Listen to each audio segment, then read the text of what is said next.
Assalamualaikum warahmatullahi wabarakatuh. Nah, di sini saya akan menjelaskan rangkuman dari manajemen ASN di modul 3.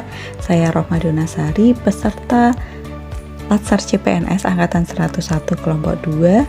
Dan di sini pertama-tama kita harus tahu ya apa itu manajemen ASN, yaitu pengelolaan ASN untuk menghasilkan pegawai ASN yang profesional, memiliki nilai dasar, beretika, bebas dari politik, dan bersih dari KKN. Nah, untuk selanjutnya, kedudukan ASN ini terbagi menjadi dua, yaitu PNS dan P3K. PNS atau pegawai negeri sipil ini merupakan warga negara Indonesia yang memenuhi syarat tertentu diangkat sebagai pegawai ASN secara tetap oleh pejabat pembina kepegawaian untuk menduduki jabatan pemerintahan dan memiliki nomor induk pegawai secara nasional. Sedangkan P3K atau pegawai pemerintah dengan perjanjian kerja ini merupakan warga negara Indonesia yang memenuhi syarat tertentu yang diangkat berdasarkan perjanjian kerja untuk jangka waktu tertentu, dan ini sudah sesuai dengan peraturan perundang-undangan dan tercantum dalam Undang-Undang Nomor 5 Tahun 2014. Kemudian fungsi dan tugas ASN sendiri yang pertama adalah pelaksana kebijakan publik, pelayan publik, dan perekat pemersatu bangsa. Selanjutnya untuk hak ASN sendiri ini diatur dalam pasal 21 dan 22 Undang-Undang Nomor 5 Tahun 2014, di mana PNS dan P3K ini hampir sama haknya, kecuali kalau P3K ini tidak memiliki pensiunan dan tunjangan hari tua. Nah, selebihnya ini sama.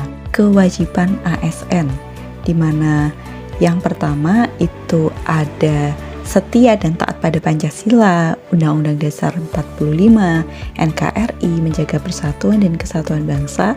Ketiga, melaksanakan kebijakan yang dirumuskan pejabat pemerintah yang berwenang.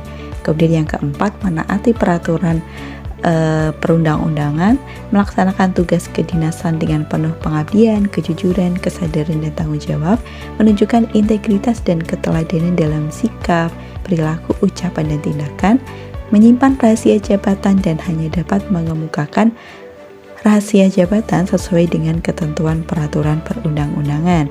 Kemudian yang terakhir di sini, sebagai seorang ASN harus bersedia ditempatkan di seluruh wilayah negara kesatuan Republik Indonesia. Kemudian di dalam manajemen ASN ini terdapat yang namanya sistem merit. Nah, definisi dari sistem merit sendiri ini merupakan sebuah sistem kebijakan dan manajemen ASN yang berdasarkan pada kualifikasi, kompetensi, dan kinerja secara adil dan wajar dengan tanpa membedakan latar belakang.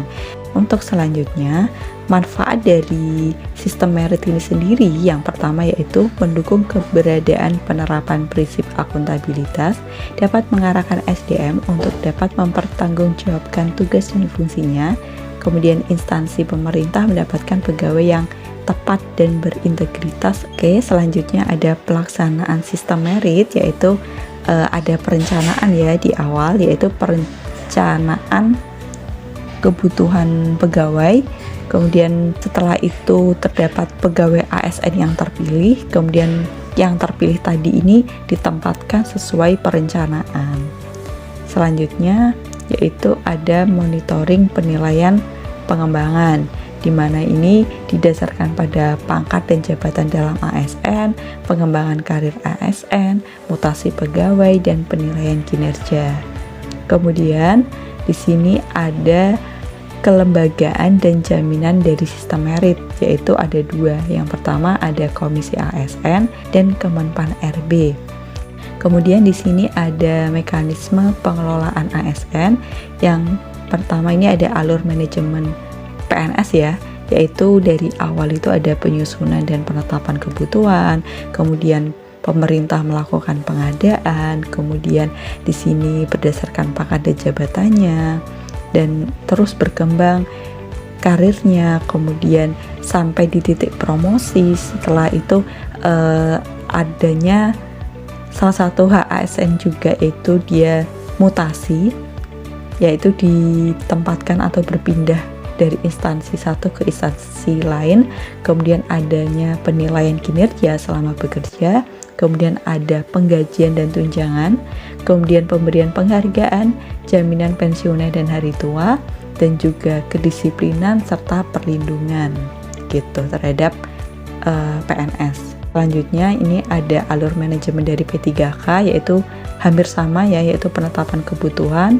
pengadaan, penilaian, penggajian, pengembangan kompetensi, penghargaan, disiplin, dan pemutusan perjanjian kerja. Nah, kemudian ada penggantian pejabat tinggi, di mana pejabat tinggi ini hanya dapat diduduki paling lama 5 tahun, kemudian memenuhi target kinerja tertentu, dan adanya seleksi ulang uji kompetensi. Kemudian di sini ada pengawasan pengisian jabatan pimpinan tinggi. Yang pertama ada pembentukan panitia seleksi, pengumuman jabatan yang lowong, kemudian pelaksanaan seleksi, pengusulan nama calon, penetapan calon, dan pelantikan. Nah, di ASN ini yaitu terhimpun dalam sebuah organisasi, yaitu Korps Profesi Pegawai ASN Republik Indonesia, dengan fungsinya membina, memberikan perlindungan, memberikan rekomendasi, kemudian menyelenggarakan usaha untuk peningkatan dari profesi ASN, dan tujuannya itu menjaga kode etik dan mewujudkan jiwa Korps ASN. Sekian dari pemaparan saya, dan saya ucapkan terima kasih.